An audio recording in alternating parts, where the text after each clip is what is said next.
well, that's a game of football I don't particularly want to have to relive, but for the purposes of having to do this video, we'll relive it together. We'll talk about how beautiful the first half was and some wonderful football, and then when it all went very downhill in the second half. The most frustrating thing is it was a strong lineup from Moyes, no complaints, happy to see Benrahma start, really looking forward to seeing building on his link-up play with Lingard. Really good lineup, can't complain. And what I definitely couldn't complain about is how we came out into the first half with such an intensity that I'm not particularly used to seeing with this West Ham. I feel sometimes we need to settle into games. I mean, if you look at last week against Man United, it was a slow match, but it was a slow start. And this was miles away. We just came out and we just gave it our all from the beginning. And I partly put that down to Jesse Lingard. I mean, his first goal from outside the box was just fantastic. He was celebrating before it went into the net. He is such a skilled, cool, calm and collected player, which is exactly what we need. I don't need to keep repeating myself. I'm going to, but we need to sign him in the summer. Even if you take Europe off the table, which we might have to start removing that from the conversation now, with especially how we played in the second half. But, you know, we still need him. He has such a positive impact on the team. I'm pretty sure he has a positive impact on morale and, I mean, skill on the pitch. He's just fantastic. And he was hot on his own heels because he assisted Bowen a minute later with another goal, which I've not been Bowen's biggest fan recently. I've been quite critical of him. But I hope this is what he needed. To getting that goal is what he needed to build up his confidence again and get him back, like, shooting and scoring. And then by the 33rd minute, we were 3-0 up against Arsenal. Antonio, see, it's not just Dawson that's an aerial threat. Antonio got his, you know, head on that to Souček and it went in. Fantastic. And what a time. I was sitting there thinking, what a time to be a West Ham fan. You know, we were strong, we were calm, you know, we were a cohesive team. We were just playing so well against Arsenal. We overwhelmed Arsenal. We silenced them until around they got a goal in the 38th, which was an own goal, but it was Souček. Listen, it just came off him. He wouldn't, I can't blame him for that. He wouldn't have known. Although again, that is our second own goal now in another game. It gets worse. So, you know, it was around the 40th that we started to look a bit shaky after their goal. You know, I felt we lost our shape a bit, especially our defence. So, you know, we'd had a really great sort of 35 minutes and then it just all went a little bit downhill. But I hoped going in, we were still, you know, we were 2 goals up going into half time, that I hoped we would come out with the same intensity because we outplayed Arsenal 100%. Fortunately, Arsenal came out into the second half like I predicted they would. What they started in the latter of the first, they continued into the second. They came out fast, they came out hard, they were just absolutely on it and they dominated us. My opinion, I'm not a manager, I'm not Moyes, but the way we were playing, I would say that he told us to defend and then he told us to defend some more because there was minimal attack. We barely moved out of our own area.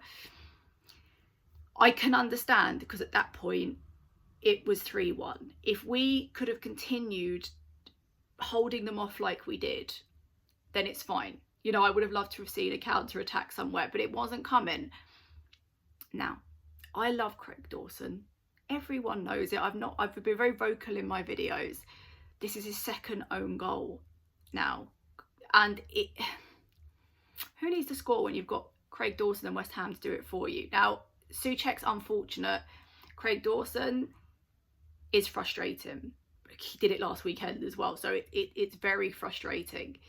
And the reason it's so frustrating is because we had more goals in us. 100%, I believe we had more goals in us. But because we had set up so defensively in the second half, it just wasn't coming. It just wasn't coming. And it's disappointing because I think we were better than Arsenal. I think we do ourselves an injustice when we go so hard and heavy on the defending like we did in the second half. And we're better than that. We're a better team than that now. Arsenal did genuinely up their game in the second half. They came out and they put everything to try and get back into it, obviously assisted at that point by Dawson. Moyes' subs.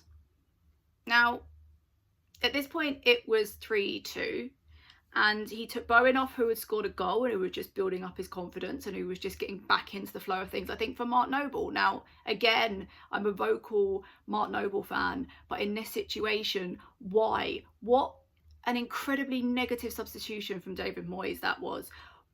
What was Mark Noble going to do in that situation, apart from what he did, which was just disrupt Rice and Souček and slow down the midfield? He offered nothing. There was no point to bringing him on, and I don't understand, because I said Bowen was having a much better game. We had the odd chance. I'm going to rename us. We're not Set Piece FC anymore. We're Woodwork FC. We've hit the woodwork 19 times this season, and I'm going out on a limb. Haven't searched this, but I'm going to go out on a limb and say the majority of those are going to be Antonio. Now, Antonio's a striker. I know I wind people up by saying he's not. He is a striker. He just does not have the finesse of one. He does not. It just shows that in the summer we need to be getting a first striker in and having Antonio on the bench as an impact sub. He causes too many missed chances. It's frustrating. It's not okay. It's not okay. And I know he's angry at himself, and you can see he's frustrated at himself. That's no good. Get it in the net. You're so close. Sometimes he sends them so unbelievably wide, and sometimes they're just so close that you're wondering why he can't just get it in the net. And I just put it down to his lack of finesse. So yeah, we're Woodwork FC this weekend. Benrahma came off for Fredericks. Now, again, Fredericks coming on would be more defensive, and I would definitely argue that our issues were our slow fullbacks. Cresswell was struggling quite a bit. But as for taking Benrahma off, I don't know. I think we weren't attacking, so obviously bringing on a defender, it wouldn't have been mine. It made a little bit more sense than bringing Noble on, because obviously, as I said, our fullbacks are where we were having problems. It's where Arsenal were kind of slipping in. But I don't think Benrahma was that bad. Okay, he didn't finish, and I'm not saying he's struggling to finish, but he's getting the ball and he's just not able to create that finish. But I think as for moving the ball forward, I think he did a good job in the first half. I don't think I would have taken him off. Again, I wouldn't have taken Bowen off either. And then, of course, it was 3-3, and I sat there and questioned everything about my life, because we set up so defensively, but yet we can't defend. As I said, Cresswell was having problems. And as I said, it was our slow fullback, so Cresswell was struggling, and it's all I want to say is thank God Noble was on the pitch, because sorry, that was sarcasm, I should stop that. But Moyes set up so well with the lineup. His in-game management was poor today, and that was a little glimpse of the old Moyes. I do trust in Moyes. I just don't agree with him with those subs. I think they were wrong. And I never particularly say this, but we bottled this game. In the second half, we lost our heads. As I said, Arsenal put everything back into it. Also helped John Moss was their 12th man, because why not ignore any foul against us and have everything go in their favour? So that didn't help. We had our moments in the second half. You know, as I said, we hit the woodwork. Deck went on a brilliant run that I thought would result in a goal, but it didn't. He was trying to rally the team together. But we lost shape and we lost our heads in the second half. It genuinely feels like a loss. This feels like a loss. And I know we're 5th, but when we scored that third goal, we just took our foot off the pedal and we just were no longer in it. And that's down to Moyes. I'm going to go 50-50 split here. It's partly down to Moyes, because at half-time he should have really hammered it home. He should have considered doing better subs, but it's also the players weren't pressing. It's 50-50 split for me for blame. I'll take the draw because I'll take the point. I said we're sitting in 5th, but we should genuinely right now be sitting in 4th. So it was a very frustrating game, which I'm sure the comments are going to echo. Just a very frustrating game.